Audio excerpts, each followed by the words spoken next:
સ્વાગત છે। સમાચારની શરૂઆતમાં વાત કરીએ ગુજરાત સ્થાનિક સ્વરાજની ચૂંટણીમાં ભારતીય જનતા પાર્ટીએ ફરી એકવાર પોતાનો અજયગઢ સાબિત કર્યો છે। રસ્તા પરનો વિરોધ ઈવીએમમાં ન દેખાયો। રાજ્યની તમામ 15 મહાનગરપાલિકાઓમાં ભાજપે ભવ્ય વિજય મેળવી વિપક્ષના સુપડા સાફ કરી દીધા છે। અમદાવાદમાં ખાડિયા જેવો ગઢ ગુમાવવા છતાં ભાજપે 160 બેઠકો સાથે સપાટો બોલાવ્યો છે, તો સુરતમાં આપનો સફાયો થયો।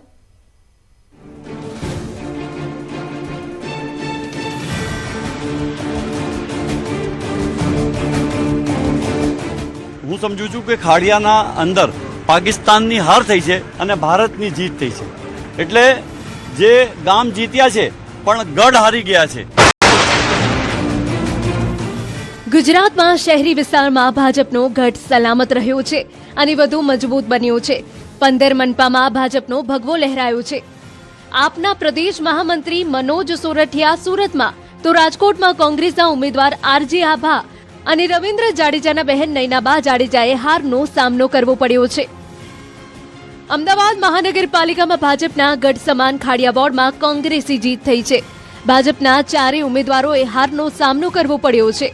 અમદાવાદના બાપુનગર વોર્ડમાં પેનલ તૂટી છે। ભાજપના 3 અને કોંગ્રેસના 1 ઉમેદવારની જીત થઈ છે।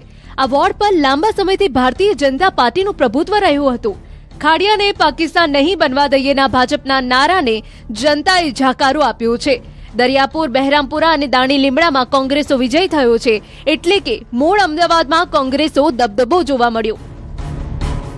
એટલે અમે આ સમજુ છું કે આ જીત જે થઈ છે એ ભારતીય જનતા પાર્ટીના અંદર જે લોકોના સપના હતા, એ જે વાત કરતા હતા કે ભાઈ ખાડિયા પાકિસ્તાન બની જશે, તો હું સમજુ છું કે જે પ્રમાણે ખાડિયાના અંદર પાકિસ્તાન હારી ગયું છે અને ખાડિયાના અંદર જે પ્રમાણે ભારત દેશની જીત થઈ છે, મને એવો ભરોસો અને વિશ્વાસ એટલા માટે છે કે જે પ્રમાણે લોકોએ ભરોસો અને વિશ્વાસ અમારા પર રાખ્યો છે, અમારા ઉમેદવારો પર રાખ્યો છે કે ત્યાં પાકિસ્તાન હારી ગયું છે અને ભારત દેશ જીતી ગયું છે।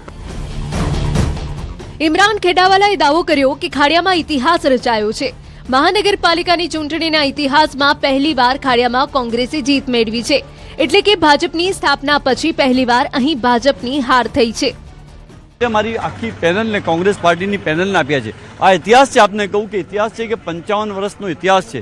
એક સમયમાં જનસંઘથી શરૂઆત થયેલી હતી અને ભારતીય જનતા પાર્ટી બની। આ ઇતિહાસના અંદર એવું છે કે અત્યાર સુધી ત્યાં જનસંઘ અને પછી ભારતીય જનતા પાર્ટીના ઉમેદવારો જ જીત્યા છે। પહેલી વખત એવું થયું છે કે જ્યાં કોંગ્રેસ પાર્ટીના કોર્પોરેટર તરીકે 4 ઉમેદવારો જીત્યા છે। અમદાવાદના દરિયાપુર વોર્ડમાં પણ કોંગ્રેસ પેનલની જીત થઈ છે। કોંગ્રેસી પેનલ જીતતા ઉમેદવાર નીરવ બક્ષીએ ભાજપ પર નિશાન સાધ્યું હતું।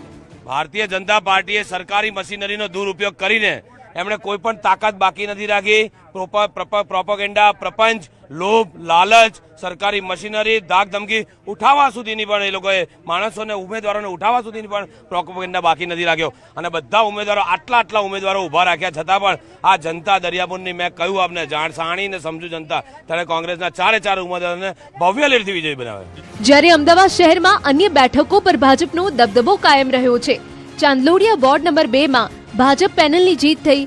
ચાંદખેડામાં પણ ભાજપની પેનલનો ભવ્ય વિજય થયો, જ્યાં કોંગ્રેસના વર્તમાન કોર્પોરેટર રાજશ્રી કેસરીનો પરાજય થયો। જોધપુર વોર્ડમાં પણ ભાજપે વિજય મેળવ્યો। બોડકદેવ વોર્ડથી લઈ ગોતા વોર્ડમાં ભાજપનો ભગવો લહેરાયો। બોડકદેવની જનતાએ ફરીથી ભારતીય જનતા પાર્ટીની પેનલ પર વિશ્વાસ મૂકી રેકોર્ડ બ્રેક જંગી બહુમતીથી 27,000 કરતા વધારે રેકોર્ડ બ્રેક માર્જિનથી 4 ઉમેદવારને વિજયી બનાવ્યા છે। તે માટે બોડકદેવની જનતાનો અમે ખૂબ ખૂબ આભાર માનીએ છીએ અને દેશના વડાપ્રધાન મોદી સાહેબની જે વિકાસની રાજનીતિની લહેર સમગ્ર દેશની અંદર ચાલી છે, એમ આવનાર સમયગાળા દરમિયાન અમદાવાદ પણ એ દિશામાં આગળ વધે અને ભારતીય જનતા પાર્ટીનો ભગવો ફરીથી અમદાવાદ મહાનગર પર લહેરાઈ રહ્યો। ઉમેદવારોએ દાવો કર્યો હતો કે વિકાસી રાજનીતિની જીત થઈ છે। જો હીટવેવની અસર તો કોંગ્રેસને થઈ, એ મૂર્છિત થઈ ગયા છે। ટોટલ ભારતીય જનતા પાર્ટીની જે સીટ છે એના 10% સીટો પણ આવી નથી, હું નમ્રતાથી કહું છું। અને આમ આદમી પાર્ટી તો બાષ્પીભવન થઈ ગઈ। કદાચ છૂટી છવાઈ 2, 4, 5 સીટો સિંગલ એ પણ વ્યક્તિના કારણે આવી હશે, પાર્ટીના કારણે તો એક પણ આવી નથી। મહત્વનું છે કે અમદાવાદ મહાનગરપાલિકાની ચૂંટણીમાં ભાજપનો 160 સીટ પર ભવ્ય વિજય થયો છે, જ્યારે કોંગ્રેસે કુલ 32 સીટ મેળવી છે, જ્યારે ઓબીસીની પાર્ટીનો અમદાવાદમાં સફાયો થયો છે. ભાજપની ભવ્ય જીતની ઉજવણી ગાંધીનગરમાં થઈ. ગાંધીનગર કમલમ ખાતે મુખ્યમંત્રી ભૂપેન્દ્ર પટેલ, નાયબ મુખ્યમંત્રી હર્ષ સંઘવી અને ભાજપ પ્રદેશ પ્રમુખ જગદીશ વિશ્વકર્માએ હાજર રહી જનતાનો આભાર માન્યો હતો અને એકબીજાનું મોઢું મીઠું કરાવ્યું હતું.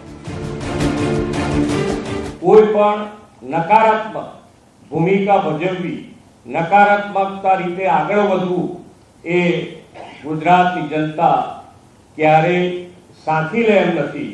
અને પોઝિટિવલી જેને કહેવાય કે વિકાસ અને વિકાસની રાજનીતિને આગળ વધારવા માટે વિકસિત ભારતનો જે સંકલ્પ છે માનનીય વડાપ્રધાનશ્રીનો, એને આગળ વધારવા માટે જનતાએ ભારતીય જનતા પાર્ટી ઉપર વિશ્વાસ મૂકી અને જન સમર્થન આપ્યું છે.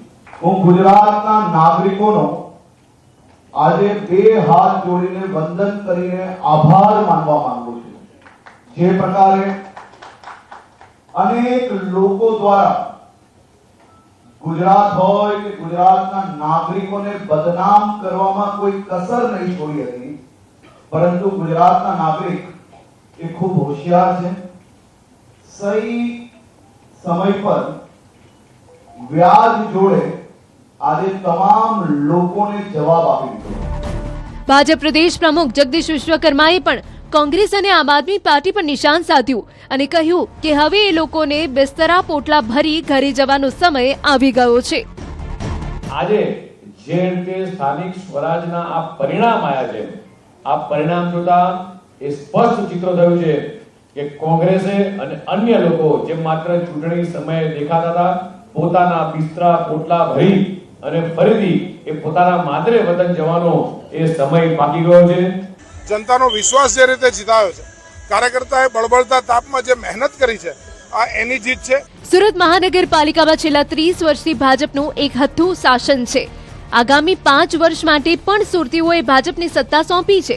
મનપાની 120 બેઠકમાંથી ભાજપે 115 બેઠક કબજે કરી છે, જ્યારે 2021માં સુરતમાં 27 બેઠક જીતનાર આપ 4 બેઠક પર સમેટાઈ ગઈ, તો 2021માં શૂન્ય પર રહેલી કોંગ્રેસ આ વખતે માત્ર નામની 1 બેઠક જીતી છે. સુરતના ઇતિહાસમાં પહેલીવાર મહાનગરપાલિકામાં ભાજપને 100થી વધુ સીટ મળી છે. સુરતની અંદર 30 વર્ષ પછી પણ ભારતીય જનતા પાર્ટી 120માંથી 115 સીટ જીતે. ગયા વખતે જે 93 સીટ હતી એમાંથી 115 એટલે વધારીને જે ભારતીય જનતા પાર્ટીએ જીત હાંસલ કરી છે, એ જ બતાવે છે કે લોકોને ભારતીય જનતા પાર્ટીના કામ કરવાની પદ્ધતિમાં વિશ્વાસ છે. સુરતમાં આમ આદમી પાર્ટીનો સફાયો થયા બાદ ભાજપના કાર્યકર્તાઓએ અનોખી ઉજવણી કરી. ભાજપના કાર્યકર્તાઓએ પહેલા ઝાડુ પર મમરા વેર્યા અને પછી ઝાડુની સળીઓ કાઢી નાખી. આ કંઈક આજ અલગ લેવલનું જોવા મળી રહ્યું છે. સાવરણો દેખાય છે અને એના ઉપર મમરા ઢોળાય છે.